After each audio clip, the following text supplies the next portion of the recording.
Right, hello and welcome. So today we are going to be finding out what Toyota MK5 Supra is the best two engine swap in Gran Turismo 7. So firstly, we are starting off with the 2019 MK5 Toyota Supra. So this vehicle fully upgraded, we see that the standard engine is able to push out 755 brake horsepower, and with the max weight reduction possible done to this vehicle, it comes in at a total of 1124 kgs. So what that actually equates to on circuit is that it's a very fun track vehicle to use. It has a loaded downforce, and if you set it up in a particular manner, you can get this vehicle to listen to every single command. On the fly, you can take it from being a full-on race car into a drift car and just have it tailor and listen to what you want it to do. And when it comes to a MK5 Toyota Supra, customization even in Gran Turismo 7 does have some good body parts or body modifications that you can add to it. But overall, the braking, the acceleration and the overall performance is there, and you do need to be aware because this car does have the ability to snap back and actually bite you. So you do need to be careful when using this vehicle.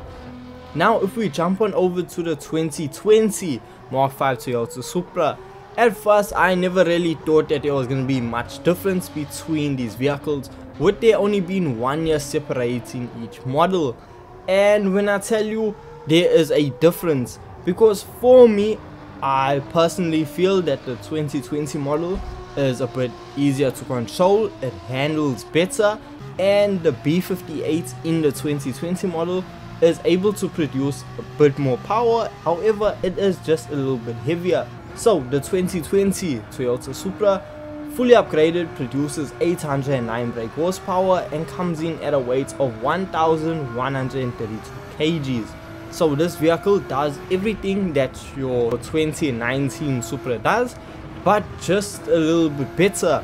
Now when it comes to lap times in these vehicles, we see around Kyoto Driving Park, the 2020 Toyota Supra sets a lap time of 1 minute 31 seconds, and the 2019 model sets a fastest lap time of 1 minute 33.1. So we do see there is a little bit of a difference in lap times there. So if you are looking for just your base Toyota Supra to actually use, well, so far it looks like your 2020 model is the way to go forward. That is until you see what engine swap can go into each Supra, because the 2020 model Toyota Supra can receive the engine swap from the Lexus LFA. Now when you hear that, you think, okay, you know what, that should be really good, until you actually apply it, because we see the cost of purchasing the Lexus LFA engine is 850,000 credits, which is very steep. And also the issue that really gets highlighted is that once you fully upgrade this engine, well, you actually end up with less power than the standard B58 engine fully upgraded.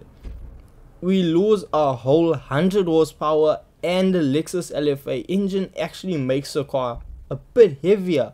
So far this engine swap is, I think, the first to my knowledge that actually removes power or is less powerful than the original engine. I could be incorrect about that statement, but that's really strange. So when you do swap out the B58 for the Lexus LFA's V10, well, you do benefit in some other way, and that is you getting a heavenly sound when you use this vehicle, because this car is just, everyone loves the sound of the LFA. And honestly, seeing it in the body of a Toyota Supra, it is something special. Now when it comes to using the vehicle around the circuit, with the B58 having just over 800 horsepower, it was bang on. It was almost perfect, because it had just the right amount of power to a point where it was on the borderline of being too overly powerful that the car wasn't able to handle it. So with us having 100 less horsepower, we know, okay, the car is going to be able to handle this level of power, So when it goes around a circuit, you can find yourself slipping out, but it is not uncontrollable, and that's what I like about this engine swap.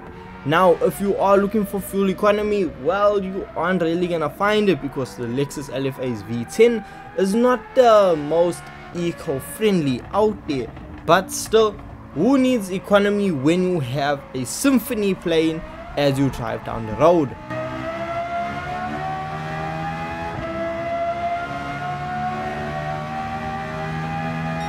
So this engine swap, in my opinion, if you are looking for power and you just want to experience the best out of the 2020 Toyota Supra, I say keep this vehicle standard, because even with us swapping in the Lexus LFA's engine, we see that we still set similar lap times with the vehicle sitting laps around a 1 minute 31 second mark. So there is really no change in improvements. So I say save your 850,000 credits, keep the standard B58 in it and enjoy that, unless you just want your Toyota Supra to sound a lot better.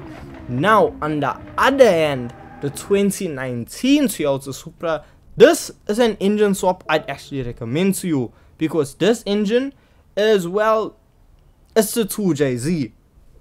For 210,000 credits, you can pick up the 2JZ out of the Mark IV Toyota Supra. Now why I say you should consider picking it up, because once you actually spend a bit of money upgrading this engine, you are going to be left with 866 brake horsepower. Now yes, the engine is slightly heavier than the B58, but oh boy, does the power make up for it. We see that traveling down the straightaway around Kyoto Driving Park, that we are going to be traveling at about 300 kilometers per hour before we need to slam on the brakes to make around the first corner. So the Toyota Supra from 2019 is fun, it's agile, it's responsive, but the 2020 model, handling wise, it just nudges it out. But that does not take away from the 2019 model being a fantastic vehicle, an all-round race car. Now I was experiencing a bit of understeer every now and then, but that can just be tweaked with some additional tuning. So the 2019 Toyota Supra with the 2JZ engine is a good swap. It gives more power than the standard B58 that comes in this specific model of the Supra, and it makes you set faster lap times, because we see now that the 2019 Toyota Supra is setting lap times around the 1 minute 32, 1 minute 31 second mark. So it's making it just as fast as the 2020 model. So if you just imagine how fast the 2020 model Supra would be with the 2JZ, I feel like it would just change it and be extremely fast, and that would be the dream setup. Sadly, we can't do that in Gran Turismo 7. So if I had to give you a choice between the V10 Toyota Supra as well as the 2JZ Toyota Supra, let me know in the comment section which one you're taking. If you are looking for performance and speed, go for the 2JZ. If you're looking for sound and, well, that's really all the LFA engine has to offer, then go with the LFA engine. So with all this being said, thank you so much for watching, thank you so much for your time, and I will see you guys in the next Gran Turismo 7 video. Peace.